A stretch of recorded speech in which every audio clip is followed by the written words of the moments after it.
What's up guys? Welcome to a brand new video.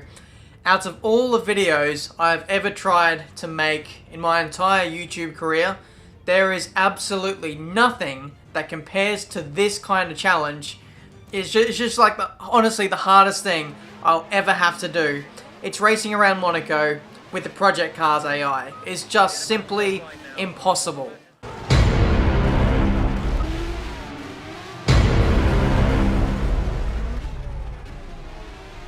So as you could probably guess, there were so many outtakes, but through all of that, there were a few moments of brilliance here and there coming through turn 1, getting some beastly overtakes on some AI, and once I'd eventually get past turn 1, then I was faced with my next challenge, and that was the Lowe's hairpin.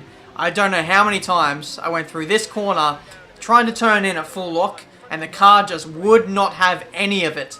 Understeered wide in like a boat into the wall so many times. I played with so many different settings. I tried, doing everything I could with the setup just to make it turn better. I put on downforce. I also, after that wasn't working, I played with the degrees of rotation on my wheel. I was originally at 270, went to 900, then down to 450, and I think 450 kind of suited the wheel a little bit better. So this is what you're seeing now. This is, I guess, the most polished attempt at this attempt at a video. This was supposed to be just a 5-minute video, but the actual recording itself went for over 2 hours. So the purpose of this video, we're doing a night race at Monaco since the real life Grand Prix is on this weekend. So I thought I'd do something different for you guys and hopefully you enjoy. Oh my goodness me. If you know the Project Cars AI, you will know that sometimes they will just randomly brake and stop in front of you and cause huge crashes sometimes, and their spatial awareness, as you've seen in my Project Cars career mode, is just non-existent. So that's why this challenge right here is the ultimate challenge. This is like, nothing is harder than this, trying to survive a race at Monaco, starting in the midfield or towards the back at Monaco. It's just nothing harder. If you have Project Cars on PC, Xbox One or PS4, give it a go and let me know how you fare, because for me, this is honestly the hardest thing I've ever done. But either way, getting a feel for Project Cars again. It's been a long time since I've played this game. Going over the curbs there, the car does not like going over the curbs. You know, guys, how I said about F1 2016 having more realistic curbs? I feel like what I drove today at Monaco, the way that the curbs kind of destabilize the car like that, that's more like what you're looking towards for F1 2016, so you can't abuse the curbs too much. But either way, Monaco on the Project Cars version is, I've got to say, it's much tighter than the Codemasters iterations of Monaco. And I think the fact that these Formula A cars have such a little, I don't know, range of steering, especially at low speed, and I think it just further exemplifies how tight this Monaco street circuit is. But either way, we're in P8 at the moment. I believe we started P9, but the fact that I haven't crashed out yet is a bit of a miracle in itself. We have a little look coming into Mirabeau, up the inside of that guy. These AI cars, throughout the majority of the track, are very, very slow, but for whatever reason, yeah, like I said, the steering is just absolutely shocking for me through the Lowe's hairpin, and also into Rascasse, and as you saw there, loss of position. We lose over a second or more compared to the AI, just going through that one corner alone. Now this is another lap later. You can see the sky is completely dark now. The stars are out. I thought I'd turn off the HUD as well to give you guys a little bit more of a cinematic effect and just appreciate what was going on in the surroundings a little bit more. And yeah, you can see the weather was I made sure that the transition of day to night was so fast. I think it was 50% or 50 times normal speed. That's how it went from day to night so quickly. And as you can see, making a bit of contact there with the barriers.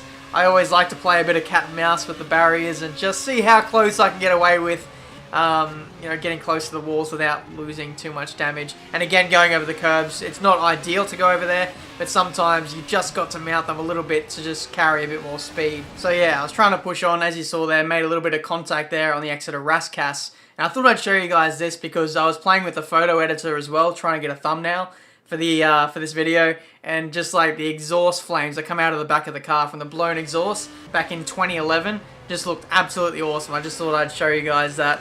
in the photo editor. Would be a nice feature to add to a Codemasters F1 game, just saying. But either way, we rejoin the battle on lap 4 here, having a little attempt at going up the inside into Mirabeau, and we're going to have to bide our time now. Just look at the understeer through the Lowe's hairpin. It's absolutely atrocious. Even though I played with all the settings and tried to make it a little bit better, it was still so bad. But I think on the final lap was actually the best lap that I actually got through the Lowe's hairpin.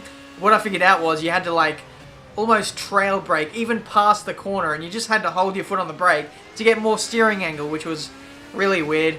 But yeah, trying to chase down 8th place as it is at the moment. Haven't had too many overtakes to show in this race so far, so I'm going to try and get one on this lap and also go for a fastest lap as well. As it stands at the moment, I haven't had too many clean laps to show off, so hopefully this one can be the best one of the video. We're going to need to now, coming up to turn 2 now, and just look at how dark it is. There are some points on the track where it's like completely dark, especially in Mirabeau. Oh geez, losing them back in there. Really trying to push hard now, trying to make up this gap. We may sneak it up the inside here into Mirabeau. You'll see just how dark it is.